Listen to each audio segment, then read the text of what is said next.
Hey everyone, welcome back to another episode of Everything with Alina. Happy New Year! I'm currently recording this on New Year's Day, and I just want to talk about some New Year's resolutions and just some about fresh start and the new year and new opportunities and everything. So, I hope you guys enjoy. If you guys don't want to listen to this because it's going to get very personal and talkative, I don't really know.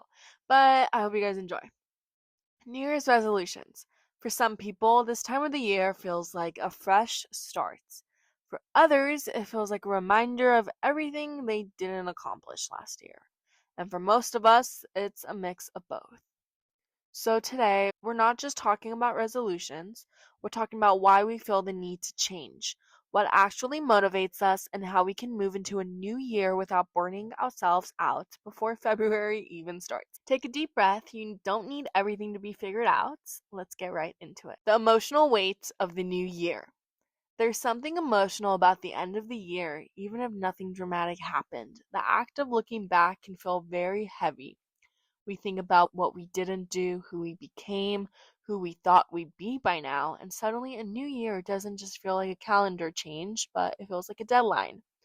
A lot of people don't talk about this part, the pressure, the quiet pressure, the unspoken comparison, the feeling that time is moving faster than we. So before we even talk about resolutions, let's acknowledge something important. If you made it through the last year mentally, emotionally, physically, that already counts for something. You're allowed to enter the new year tired. You're allowed to enter unsure. You're allowed to enter without a 5-step or 5-year plan. Now, where New Year's resolutions actually come from. We often think resolutions come from motivation, but more often they come from discomfort. We make resolutions because something feels off. Maybe we feel unproductive, we feel disconnected, or we feel like we're falling behind everyone else. And instead of asking why we feel like this, we jump straight into fixing ourselves. We just say, I need to be better. I need to work harder. I need more disciplines. But what if the problem wasn't you?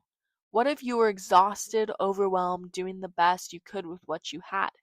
Not every struggle needs a resolution. Some need rest, some need support, and ultimately they need time. Now, the myth of overnight change. One of the biggest lies we tell ourselves is that changes happen all at once. That on January 1st, we'll wake up as someone who loves routines, never procrastinates, always feels motivated, knowing exactly what they're doing. I definitely am guilty of this because I think, you know what, it's January 1st. I'm going to be so productive. I'm going to do this. I'm going to do that. And then I get to it and it's 5 p.m. and I'm like, I didn't really do anything. Real change is slow, it's awkward, and it's inconsistent. Most growth doesn't feel like transformation, it feels like repetition. It's choosing to try again after a bad day, it's adjusting expectations, it's learning what doesn't work. So, common resolutions and the hidden problems behind them. Let's break down the common resolutions and what they're really about. I want to be more productive, often means I feel like I'm wasting time. I want to exercise more, often means I want to feel better about my body. I want to be happier, often means I'm overwhelmed, stressed, or emotionally drained. When we focus only on the surface goal, we miss the deeper need. Instead of forcing yourself into habits you hate, you ask, you should ask, what problem am I trying to solve? Because when you already understand yourself, your goals become kinder and way more realistic. So, the comparison trap at the start of the year. Suddenly, everyone online has a vision board, a gym routine, a morning schedule, and a list of goals that they're already crushing. And it's 7 a.m. And if you don't, it can feel like, oh, maybe I should do that, or maybe I wasn't prepared enough. But remember, you're seeing the highlights, not reality.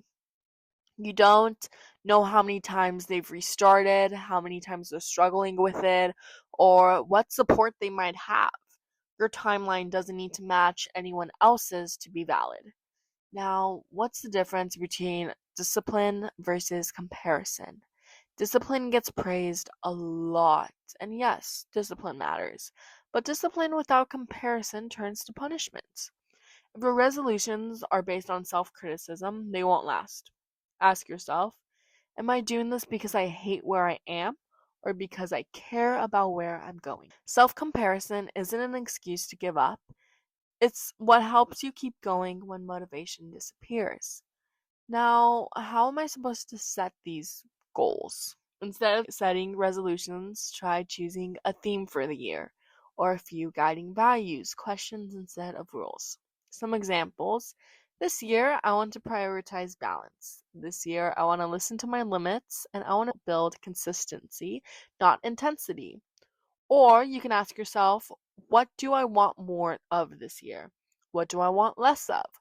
What am I ready to let go of? Letting go is definitely something that can be hard going into the new year, either letting a part of you go, maybe something that wasn't healthy. You're like, hey, I don't want to do that anymore. It's not good for me. It's not helping me in any way. Or people you think they're not doing anything positive in my life, and I compare myself to this person so much, or I really love this person so much, but they broke my heart. Don't bring those people or those things or those ideas into 2026 and into the new year, because again, you're often thinking, hey, this is a fresh start. I'm going to change overnight. But you're not going to change overnight, but it's a great way to start. So let's be honest, motivation is unreliable. Some days you will not feel inspired. Some days you won't want to try. And that's totally normal. What matters isn't how motivated you are, it's how gently you treat yourself on the days you don't. Instead of quitting, try shrinking the goal. Instead of judging yourself, get curious. And instead of restarting next year, restart tomorrow. This is so big and so important. Like maybe you had a goal, but you broke it. Don't think, you know what, I'll just restart it like in a month. And you continue doing this for a month and a month. Just, you know what, I really thought I could do this. I'm going to start again. I'm going to eat healthier. I'm going to exercise every single day. I'm going to do this every single day. Because if it helps your well-being, that's the best goal you could have, in my opinion. Now let's redefine success this year. The keys to success this year is knowing yourself better, asking for help, resting without guilt, making progress that no one sees, and recovering faster from better days. So as the new year begins, you don't need to promise yourself everything. You don't need a perfect plan. You don't need a complete transformation. You just need honesty with yourself about what you need right now.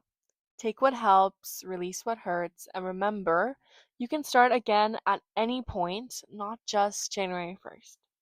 Thank you so much for listening to another episode of Everything with Alina. I know this one was a shorter episode, but you know what? YOLO. Happy New Year. I love you guys so much. Bye.